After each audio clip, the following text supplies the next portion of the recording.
दोस्तों, विज्ञान कहता है कि ब्रह्मांड या जीवन का निर्माण स्वतः यानी अपने आप हुआ है।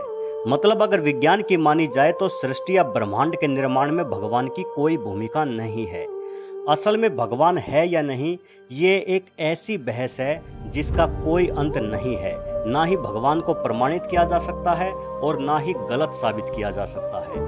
लेकिन दोस्तों, कभी आप अपने घर के बाहर खड़े होकर अपने घर को देखना, और जब आप अपने घर को देख रहे हो तो उस समय कोई आपसे आकर कहे कि आपका घर किसी ने बनाया नहीं बल्कि ये अपने आप बना है, तो आप क्या कहेंगे? निश्चित ही आपका जवाब होगा कि आपका घर अपने आप नहीं बना बल्कि इसे मिस्त्री और मजदूर यानी इंसानों ने मिलकर बनाया है। अब सामने वाला बंदा कहे कि भाई साबित करो कि इसे इंसानों ने बनाया है, तो आप कैसे साबित करेंगे?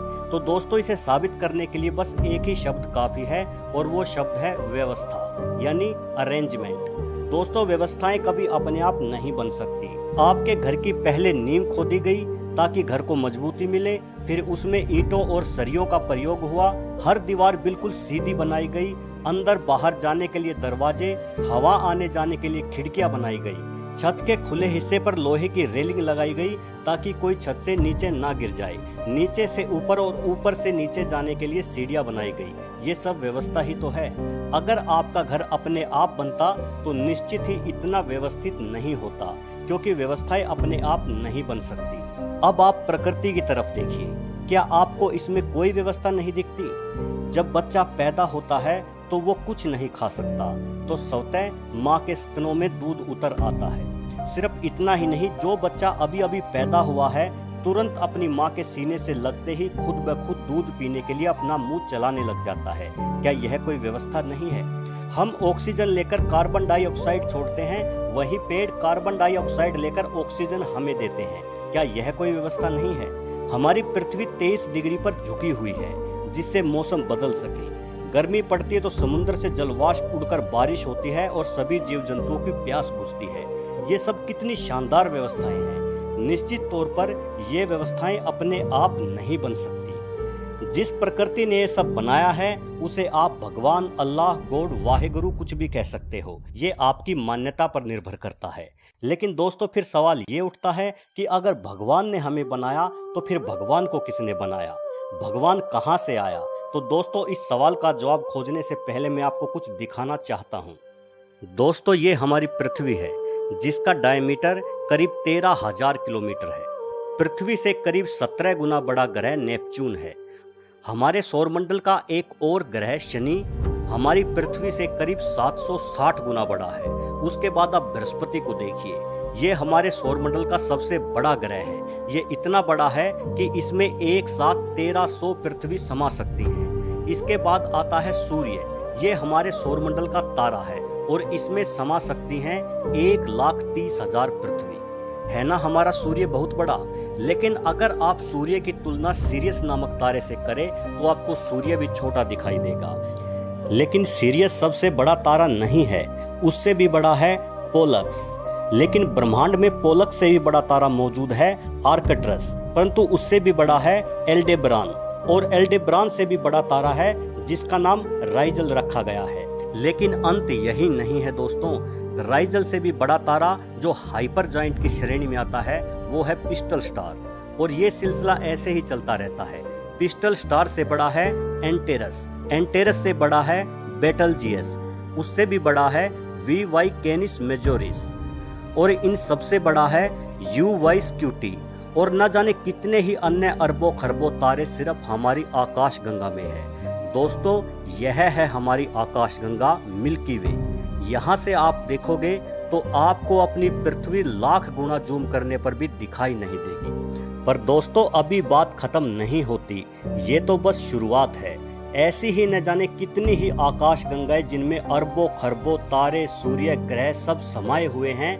इन सब से मिलकर बना है हमारा ब्रह्मांड। ये देखिए, ये है हमारा ब्रह्मांड। इतना बड़ा, विशाल, अथाह, या आप जो भी कहें, आपके शब्द कम पड़ जाएंगे इसकी विशालता और व्यवस्था को बयां करने में। ये है हमारा ब्रह्मांड। खैर दोस्तों, अब हम फिर से उसी बात पर आते हैं कि अगर भगवान ने हमें बनाया तो फिर भगवान को किसने बनाया? तो दोस्तों, इसका जवाब देना नामुमकिन है, लेकिन फिर भी जवाब बड़ा सीधा है। दोस्तों, अगर आप गधे को ये समझाओगे कि थॉमस एडिसन ने बल्ब कैसे बनाया तो वो नहीं समझ पाएगा। अगर आप गधे को ABCD सिखाओगे तो इन 26 अक्षरों को वो नहीं सीख पाएगा। ठीक वैसे ही इस ब्रह्मांड की विशालता और व्यवस्था के सामने हम गधे हैं। हम ये कभी नहीं समझ पाएंगे कि भगवान क्या है और उसने सृष्टि की रचना क्यों की है। भले ही भगवान ने हमें सभी जीवों से ज्यादा समझदार बनाया है, लेकिन भगवान ने हमें इतनी समझदारी नहीं दी कि हम ब्रह्मांड के रहस्यों को सुलझा सकें। खुद को गधा कहलवाने पर बुरा मत मानना दोस्तों, पर सच कहूं मुझे तो ऐसा लगता है कि हम गधे से भी ज्यादा गए गुजरे हैं, क्योंकि हम भगवान को लेकर आपस में ही लड़ते रहते हैं। हर धर्म के लोग कहते हैं कि मैं अपने धर्म की रक्षा कर रहा हूँ, अपने भगवान की रक्षा कर रहा हूँ। अरे भाई, तू उसकी रक्षा कर रहा है जिसने ये विशाल ब्रह्मांड बनाया। अरे भाई, इस सृष्टि में तेरी हैसियत ही क्या है?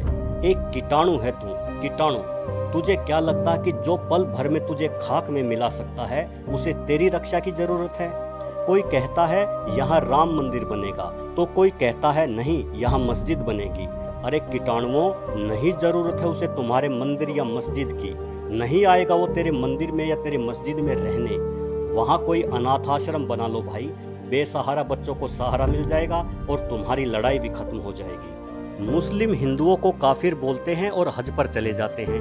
हिंदू अल्लाह को कोसते हैं और कावड़ लेने चले जाते हैं। हद है यार, मतलब हद है। तुम उसी की पूजा करते हो, उसी की फरियाद करते हो और उसी को गालियां भी देते हो।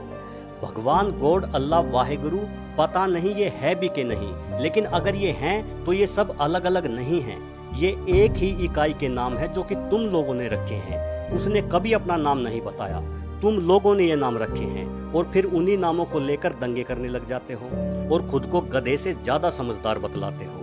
भाई, भगवान को ना तेरे मंदिर की जरूरत है, ना तेरे मस्जिद की, ना तेरे गुरुद्वारे की, ना तेरे चर्च की। ना उसे तेरी पूजा पाठ की जरूरत है, ना तेरी नमाज की। ना उसे तेरी चद्दर की जरूरत है, ना तेरे चढ़ावे की।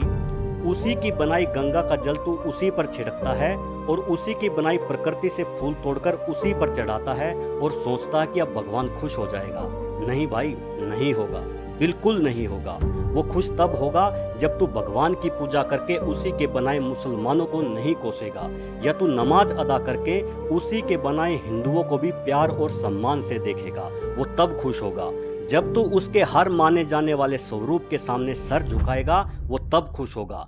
फिर चाहे वो स्वरूप अल्लाह का हो, चाहे भगवान का हो, चाहे वाहेगुरु का हो, चाहे गॉड का हो, क्योंकि भले ही वो स्वरूप इंसानों की कल्पना हो, लेकिन है तो उस परमात्मा को याद करने का जरिया ही। दोस्तों, जो लोग धर्म के ठेकेदार बने बैठे हैं और मजहब के नाम पर दंगे करते हैं, अगर मेरी इस वीडियो से उनमें से एक का भी हृदय परिवर्तन हो जाए तो मैं समझूंगा कि मेरी इस वीडियो बनाने की मेहनत सफल हो गई। भाइयों, अब भी समझ जाओ, अब भी मौका है, नहीं तो यह स्वर मान्य सत्य है कि जिसके नाम पर तुम झगड़ा करते हो, एक दिन जाना तो आखिर उसी के पास है। कैसे जाओगे, क्या मुंह लेकर जाओगे?